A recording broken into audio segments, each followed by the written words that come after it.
Hello, नमस्कार. कसे आहात सर्व? मस्त आहात ना? मस्तच राहा सर्वांना. सर्वप्रथम श्री स्वामी समर्थ. तुम्हाला सर्वांना आजचा दिवस खूप छान आनंदाचा आणि आरोग्यदायी जाओ.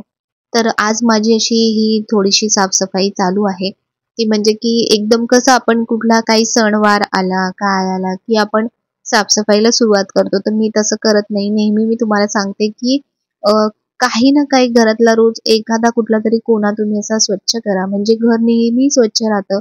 अचानक जरी कोणी आपल्या घरी आलं तरी पण आपल्याला म्हणजे घरात असं कचरा, घाण किंवा पसारा असं काहीच वाटत नाही. तर हे जे झुंबर मी तुम्हाला दिसते साफ करताना, तर हे मी उल्हासनगरहून घेतलं होतं. याच्या आधी जे असं बघा क्रिस्टलचं एक झुंबर येतं, तर तसं होतं. पण ते खरंच साफ करण्यासाठी खूप खूप कठीण पडतं, कारण त्याच्या आतमधले ज्या रिंग असतात त्या गंजतात. आणि कधी-कधी तर म्हणजे ते बाहेरून तिथून बोलवावं लागतं क्लिनिंगसाठी आणि ते खूप रिस्कीही वाटतं. तर म्हणून हे आम्ही घेतलं होतं आता आणि हे मस्त आहे, पटकन साफ होतं आणि लाईट पण त्याचा खूप छान पेटतो.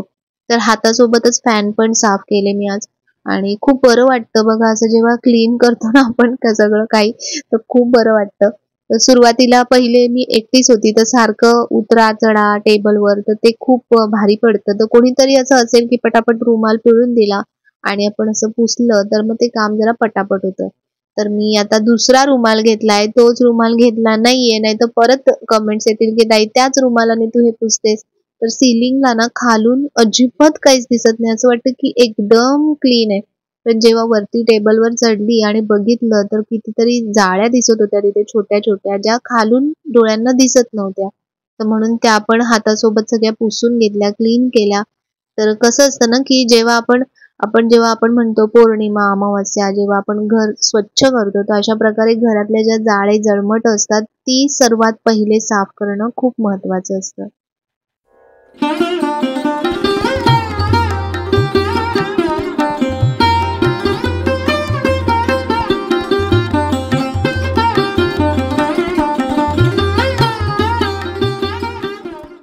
तर पहिले सगळी साफसफाई झाली आणि त्यानंतर आजची पूजा. आज आहे गुरुपुष्यामृत योग आणि आज गुरुवार आहे स्वामी महाराजांचा.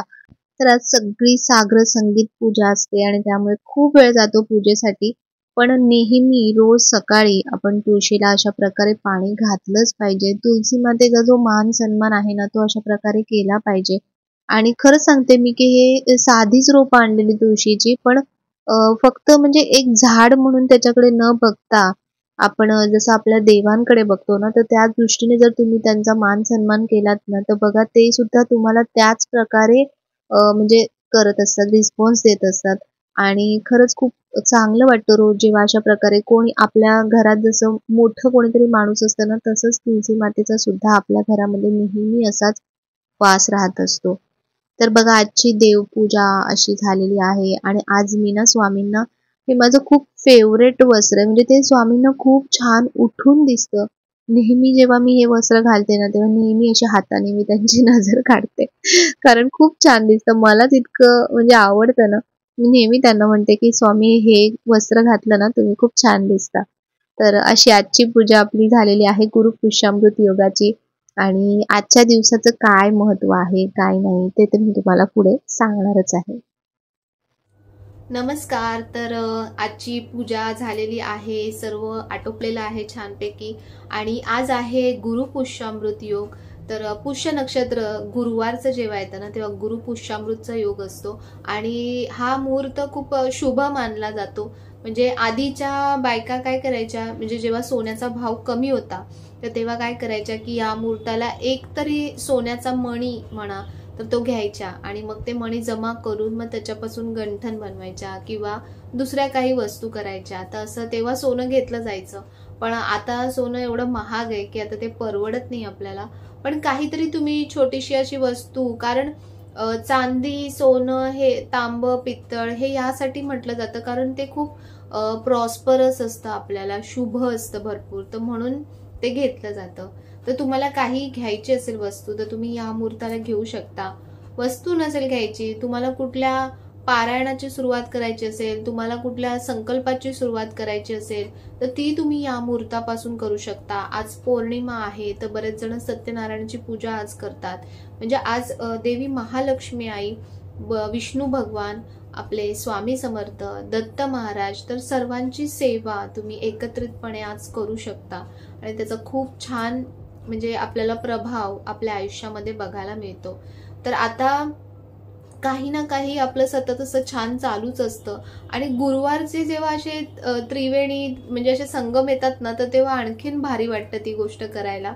तर आजची माझी गुरुवारची आरती झालेली आहे नेहमीप्रमाणे आणि त्यानंतर आता मग सगळं आटोपलंय मी आणि आजचं तुमचं थोडंसं म्हणजे मी माझं साफसफाईचं थोडंसं तुमच्यासोबत शेअर केलं, कारण इतर आपण बाकी बऱ्याचशा गोष्टी म्हणजे रोजचं जे काम असतं, रोजच्या ज्या आपल्या रिस्पॉन्सिबिलिटीज असतात त्या आपल्याला कराव्याच लागतात. पण अशा छोट्या छोट्या गोष्टी जर आपण रोज काहीतरी असं साफ करत राहिलो ना वरचेवर, तर अजूनही मी बरंच साफ केलं, पण ते मी शूट नाही केलं कारण तेवढा वेळ मिळाला नाही. पुढे बरीच कामं होती अजून, तर म्हणून जेवढं जमलं तेवढं मी दाखवलं. बऱ्याचदा असं होतं की काही जण मग नंतर कमेंट करतात की असं का नाही केलं, तसं का नाही केलं. पण कसं असतं की काही वेळा म्हणजे तर मला तरी व्हिडिओमध्ये सगळ्याच गोष्टी शूट करणं मला जमत नाही. जेवढं वाटतं तेवढं मी शूट करते, बाकीच्या गोष्टी मग नंतर इतर कामं आले की मग कधी कधी ते राहून जातं. म्हणजे करायचंही असतं पण कधी कधी ते राहून जातं, असंही होतं बऱ्याचदा. तर तुम्ही कधीतरी थोडंसं समजून घेत जा, कारण काय होतं ना की शूट करताना आपण जेव्हा काम करतो तर तेव्हा जे काम जिथे अर्ध्या तासाचं असतं ना तिथे 1 तास लागतो शूट करताना. तर अशा बऱ्याचशा गोष्टी असतात. आता ज्या ताई स्वतः व्हिडिओ बनवत असतील, ब्लॉगिंग करत असतील, तर त्यांना माहिती असेल की कसं असतं व्हिडिओ बनवताना, किती काय काय काय काय गोष्टी असतात. तर असो, त्या बाबतीत मी नंतर तुम्हाला परत कधीतरी सांगेन की म्हणजे युट्यूबचा माझा जो अनुभव आहे त्या बाबतीत, किंवा कसं जे आता नवीन येतात ताई किंवा ज्यांना नवीन चॅनल सुरू करायचंय तर त्यांच्यासाठी सुद्धा काहीतरी छान असं सांगेन. आधी एक व्हिडिओ मी असा केला होता, आता पुन्हा नव्याने आता जे नवीन फ्रेश अनुभव आहेत तर त्यांच्यासोबत मी नवीन तुम्हाला सांगेन. पण एक सांगायला गेलं ना तर खरंच खूप चांगला हा प्लॅटफॉर्म आहे युट्यूबचा लेडीजसाठी तरी. म्हणजे तुम्हाला खरंच घरून तुम्हाला अर्निंग करायची असेल पण तुम्हाला त्याच्यामध्ये तुमची खूप सारी क्रिएटिव्हिटी, तुम्हाला तुमची कंटिन्युटी या सगळ्या गोष्टी देणं खूप गरजेचं असतं. आणि जेवढं पॉझिटिव्ह असतं तेवढ्याच निगेटिव्ह सुद्धा गोष्टी असतात. खूप पेशन्स ठेवायला लागतात, म्हणजे बऱ्याच गोष्टी याच्यामध्ये आहेत. तर त्या सगळ्या गोष्टींचा विचार करून आपण इथे याच्यामध्ये यायचंय. पण ठीक आहे, जर तुम्ही पॉझिटिव्हली आणि चांगल्या गोष्टींसाठी विचार करत असाल, कारण खरं सांगायला गेलं तर हा जो प्लॅटफॉर्म आहे याच्यावरती म्हणजे हा खरं तर सर्चिंग प्लॅटफॉर्म आहे. म्हणजे आता तर खूप साऱ्या गोष्टी दाखवल्या जातात म्हणजे व्ह्यूजसाठी, पण खरं सांगायला गेलं तर युट्यूब हा सर्चिंग प्लॅटफॉर्म आहे. म्हणजे आपल्याला एखादी गोष्ट येत नसेल, मला एखादी पूजा बघायची आहे, मला घराचं काहीतरी बघायचं आहे, किंवा मला एखादी रेसिपी बघायची आहे, काहीतरी काही ना काही असं नवीन जे मला शिकायचं आहे, जे मला येत नाही, तर ते बघण्यासाठी आपण युट्यूबला जातो. पण आता सगळं त्याचा गोंधळ करून टाकलाय सगळ्यांनी सगळ्याच गोष्टीबद्दल. पण तुम्ही तसं करू नका. तुम्हाला जर असं वाटतं की माझे व्हिडिओ चालले पाहिजेत, माझे व्हिडिओ सर्चमध्ये आले पाहिजेत, तर फक्त दुसऱ्यांचे व्हिडिओ, त्यांच्या व्हिडिओमध्ये भांडणं असतात आणि मग त्याचा खूप जास्त इश्यू होतो आणि मग व्ह्यूज जास्त येतात, लोक जास्त बघतात. तर हे विचार आहेत ना डोक्यातून काढून टाका. आपण नेहमी चांगल्या आणि सरळ मार्गानेच जायचं. भले दुसऱ्याला चुकीच्या मार्गाने का होईना त्याची प्रगती होत असेल, पण ती प्रगती एका लिमिट पर्यंतच असते आणि त्या प्रगतीमध्ये चांगल्या गोष्टी कमी आणि वाईट गोष्टी त्यांना जास्त मिळत असतात. त्याचा त्यांना म्हणजे पर्सनली त्रासही होत असतो, पण आता ते दाखवू शकत नाहीत त्या गोष्टी. तर ते त्यांची सहन करण्याची कॅपॅसिटी कदाचित वेगळी असू शकते, तुमची कॅपॅसिटी वेगळी असू शकते. तर म्हणून दुसऱ्यांना फॉलो न करता तुम्ही ज्या गोष्टीकडे जाताय तर तुम्ही त्या गोष्टीकडे पॉझिटिव्हली बघा, चांगल्या रीतीने बघा. मला आज लोकांना मला काय चांगलं याच्यातून सांगता येईल, काय चांगलं देता येईल की जेणेकरून तुम्हाला जे बघतायत ते तुम्हाला आयुष्यभर लक्षात ठेवतील. असं नाही की फक्त एक चल बघितलं आणि सोडून दिलं, किंवा जर ते भांडणाचे व्हिडिओ असतात तर एखादा व्हिडिओ हिट होतो आणि त्याच्यानंतर मग ते कंटाळवाणं वाटतं बघण्यासाठी, किंवा जे काही पर्सनल पण शेअर केलं जातं तर ते पण एक लिमिट नंतर कंटाळवाणं वाटतं. पण तुम्ही जेव्हा अशा प्रकारचे इन्फॉर्मेटिव्ह किंवा चांगले व्हिडिओ टाकतात तर लोकांना त्या गोष्टीची गरज असते आणि त्याच्यातून लोक खूप काही शिकत असतात. तर तुम्ही असंच नेहमी काहीतरी करत राहा. तर तुम्ही म्हणाल की ताई हा कुठला टॉपिक आला मध्येच, तर मला हे सांगायचं की असे जे चांगले दिवस असतात ना ते फक्त सेवेसाठी नाही, तर जेव्हा तुम्ही असं काहीतरी चांगलं काम सुरू करता, म्हणजे मी आज काय चांगलं काम करते, मी असा विचार करते इन जनरल की मी आज एक चांगलं काहीतरी तुम्हाला सांगू, एक चांगलं काहीतरी कोट देऊ, की जे पण आता हे सगळं असं चाललंय तर आपण पण त्याच्यात उडी नाही मारायची. म्हणजे म्हणतात ना की चाललं असेल तर त्याच्यात आपण हात धुवून घ्यायचं, असं काहीतरी असतं. तसं आपण पण तसं नाही करायचं. दुसऱ्यांना बघून कधी फॉलो करायचं नाही. तुम्हाला काय चांगलं येतंय, आता मी व्लॉगिंग चांगलं करते तर मग म्हणजे समोरची व्यक्ती व्लॉगिंग चांगलं करते तर तुम्हालाही व्लॉगिंगच जमेल असं नाहीये. तुम्ही रेसिपी चांगल्या करू शकता, दुसऱ्या काहीतरी बऱ्याच चांगल्या गोष्टी आपल्यामध्ये असतात. तर तुमच्यातला चांगला गोष्टी ओळखा, तुमच्यातला चांगला गुण ओळखा आणि त्याच्यानुसार तुम्ही तुमच्या चॅनलवरती तुमचा बेस्ट द्या. बघा, नक्कीच तुम्हाला त्याच्यामध्ये सक्सेस मिळेल.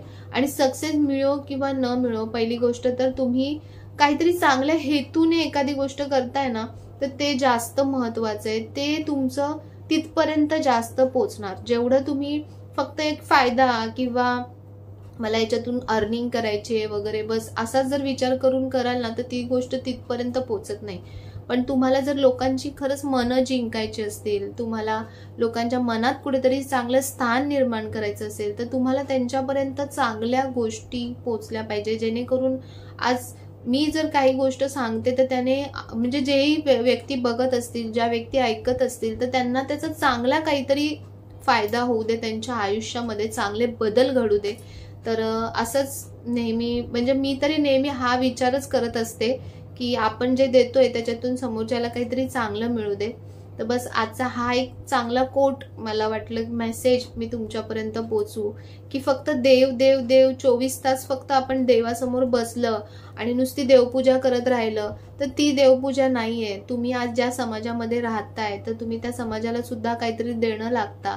तर आपण तर काय, आता उद्याच आपला आहे प्रजासत्ताक दिन, तर जसं त्यांनी आधीच्या लोकांनी आपल्या देशासाठी, आपल्या समाजासाठी म्हणजे स्वतःचं सगळं अर्पण करून टाकलं, तर आपल्याला तेवढं तर करता येत नाही, म्हणजे तेवढं तर आपल्याला जमत नाही. आणि आता सध्या तशी तेवढी वेळही नाहीये, पण ऍटलिस्ट थोडंसं काहीतरी आपण जे करू शकतो, म्हणजे आता हा प्लॅटफॉर्म आहे तर या प्लॅटफॉर्मच्या थ्रू तुम्ही थोडं काहीतरी करू शकता त्यातून, तर ते नक्की करा तुम्ही. आणखीन समाजात पण अजून बऱ्याचशा गोष्टी आहेत करण्यासारख्या, म्हणजे जे अनाथ आश्रम आहे तिथे तुम्ही जाऊन एक दिवसाची सेवा करू शकता. जिथे गरीब लोक आहेत तिथे त्यांना तुम्ही खाऊ पिऊ देऊ शकता. तर अशा बऱ्याचशा गोष्टी आहेत. तर म्हणून स्वामींच्या बाबतीत, आणि मी तुम्हाला मागे पण म्हटलं होतं की स्वामींना असं आहे की भले तुम्ही स्वामींची पूजा नका करू, पण तुम्ही जर कोणाचं तरी थोडंसं जरी चांगलं केलं ना, त्यांना खूप खूप खूप आवडेल ती गोष्ट. तीच त्यांची पूजा आहे. जशी मानस पूजा करतात स्वामींची, तर तशीच ती स्वामींपर्यंत पोचणारी पूजा आहे. त्यांची सगळ्यात आवडती ही सेवा आहे की तुम्ही लोकांसाठी नेहमी काहीतरी चांगलं करा, दुसऱ्याच्या बाबतीत नेहमी चांगला विचार करा. तुमची प्रगती होण्यापासून कोणच तुम्हाला रोखू नाही शकत. तर असा आजचा म्हणजे माझा असा छानसा कोट होता तुमच्यापर्यंत. आणि उद्या आहे आपली 26 जानेवारी प्रजासत्ताक दिन, तर उद्याचा व्हिडिओ सुद्धा येईल नक्की छान पूजेचा. आणि उद्या सगळ्यांनी छान झेंड्याची पूजा करायची आहे. मागच्या वेळेचे माझे व्हिडिओ आहेत ज्याच्यामध्ये मी झेंड्याची पूजा कशी करायची काय तर ती दाखवली आहे, आपल्या तिरंग्याची पूजा. तर म्हणजे आपल्या भारत मातेचा जो मान सन्मान आहे तो आपण करायचा. भले आपण आता शाळेत जात नाही, तिथे जाऊन झेंडावंदन होत नाही, पण घरच्या घरी पण तुम्ही या गोष्टी करू शकता. तर म्हणून नक्की करा. तुम्हाला बघा स्वतःला किती छान वाटेल. म्हणजे आज कसं असतं, आपण नेहमी म्हणतो की आता काय ते पहिल्यासारखं राहिलं नाही.